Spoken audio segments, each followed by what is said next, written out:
पुर में सेना का एक चीता हेलीकॉप्टर हादसे का शिकार हो गया। आशंका जताई जा रही है कि खराब मौसम के कारण ही हादसा हुआ, जिसमें दोनों पायलटों की मौत हो गई।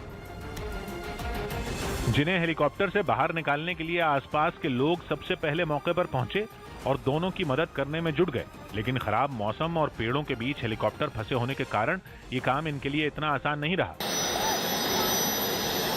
हादसे के बाद की जो तस्वीरें सामने आई उनमें हेलीकॉप्टर का मलबा जमीन पर बिखरा दिखा, जबकि हेलीकॉप्टर से टकराने के कारण कुछ पेड़ टूटे नजर आए। इस हादसे की जानकारी मिलने के बाद पुलिस और सेना की मेडिकल टीम वहां पहुंची और बेसुध पायलटों का इलाज शुरू किया। अरे यार, इसके पैर ठंडे हो गए यार।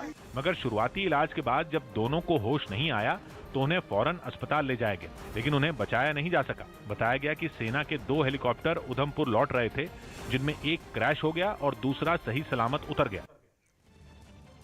अफगानिस्तान के जलालाबाद से चौंकाने वाली तस्वीर सामने आई। वहां इस्लामिक स्टेट नाम के चरमपंथी संगठन ने एक बम धमाका किया, जिसमें कई लोगों को चोटें आईं। इसके निशान वहां मौजूद गाड़ियों पर भी साफ दिखाई दिए। हमले में कई लोगों की मौत का दावा किया गया। जिनके परिजन हमले में मारे गए अपने परिवार के लोगों के लिए आखिरी प्रार्थना करते हुए नजर आए। बताया गया कि धमाका भीड़ वाले इलाके में हुआ, जिसकी चपेट में आने से कई लोगों की जान चली गई।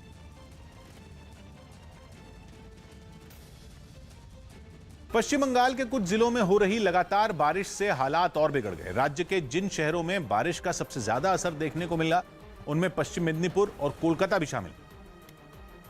जहां इस कदर बादल बरसे कि वहां के कई इलाकों की सूरत ही बिगड़ गई। कोलकाता के वो इलाके जहां सड़कों पर भीड़ होती थी, गाड़ियां सरपट दौड़ती थीं, उन पर पानी का ऐसा कब्जा हुआ कि लोगों का पैदल तक चलना मुश्किल हो गया। वहां के गोल्फ ग्रीन्स इलाके में 3-4 फीट तक बारिश का पानी भरने से ज्यादातर लोग अपने घरों से बाहर नहीं निकल पाए, और जो लोग जरूरी काम से बाहर निकले वो पानी भरी सड़कों पर जूझते दिखे। बारिश की वजह से दुकान, मकान और सड़कें सब पानी में डूबी नजर आईं।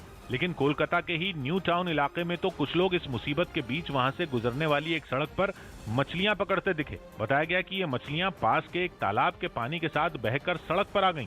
पश्चिमी मेदिनीपुर में भी नदियों के पानी ने रिहायशी इलाकों में घुसकर तबाही मचा दी। खेत खलिहान तो डूबे ही, लोगों के मकान और दुकान भी इस बारिश से नहीं बच पाए।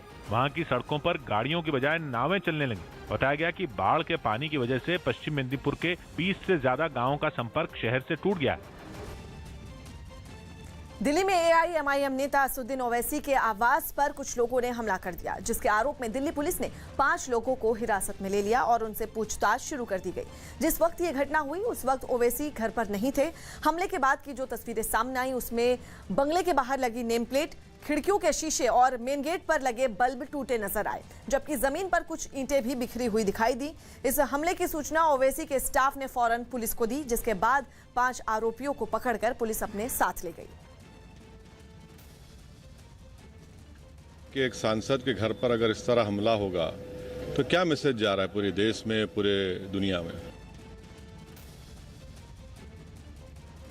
तमिलनाडु के कोयम्बटूर से चौंकाने वाली कुछ तस्वीरें सामने आई हैं। वहां एक चलती कार पर पेड़ जा गिरा, जिससे इलाके के लोग घबरा गए।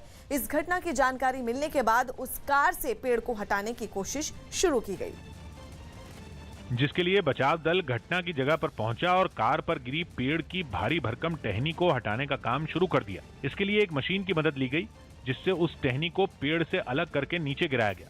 वो टहनी इतनी भारी थी कि उसे हटाने में बचाव दल के कर्मचारियों के पसीने छूट गए। इस हादसे में कार का अगला शीशा पूरी तरह चकनाचूर हो गया। शीशे के छोटे छोटे टुकड़े ड्राइवर सीट पर भी बिखरे मिले। हालांकि कार चलाने वाला शख्स सुरक्षित रहा, जिससे वहां पहुंची पुलिस ने जानकारी ली और ये पता लगाने की कोशिश की कि आखिर हादसा हुआ कैसे। मध्य प्रदेश के इंदौर से चौंकाने वाला एक वीडियो सामने आया, जिसमें नगर निगम के कुछ कर्मचारियों ने गणेश प्रतिमाओं को विसर्जित करने के बजाय उन्हें फेंक दिया। इस मामले में उन सभी कर्मचारियों के खिलाफ कार्रवाई की गई। इंदौर नगर निगम ने गणेश प्रतिमाओं का विसर्जन के लिए सभी वार्डों में स्टॉल लगाए थे, जहां से इकट्ठा हुई मूर्तियों का पूरा विधि विधान से विसर्जन किया जाना था। लेकिन जो वीडियो सामने आया उसमें नगर निगम के कुछ कर्मचारी एक ट्रक से कई गणेश प्रतिमाओं को तालाब में फेंकते नजर आए। जैसे ही ये वीडियो वायरल हुआ, इसका विरोध होने लगा। कांग्रेस नेता दिग्विजय सिंह ने भी इस पर ऐतराज जताया। इस बीच नगरीय प्रशासन मंत्री भूपेंद्र सिंह से कार्रवाई के निर्देश मिलने के बाद इंदौर नगर निगम हरकत में आ गया और उन कर्मचारियों के खिलाफ कार्रवाई की। 7 कर्मचारी थे, उनके खिलाफ सभी की सेवाएं समाप्त की गई हैं। लोगों की आस्था को ठेस पहुंचाने के आरोप में इन कर्मचारियों को सस्पेंड करने के साथ उनके खिलाफ FIR भी दर्ज कराई गई। महाराष्ट्र के कई इलाकों में भारी बारिश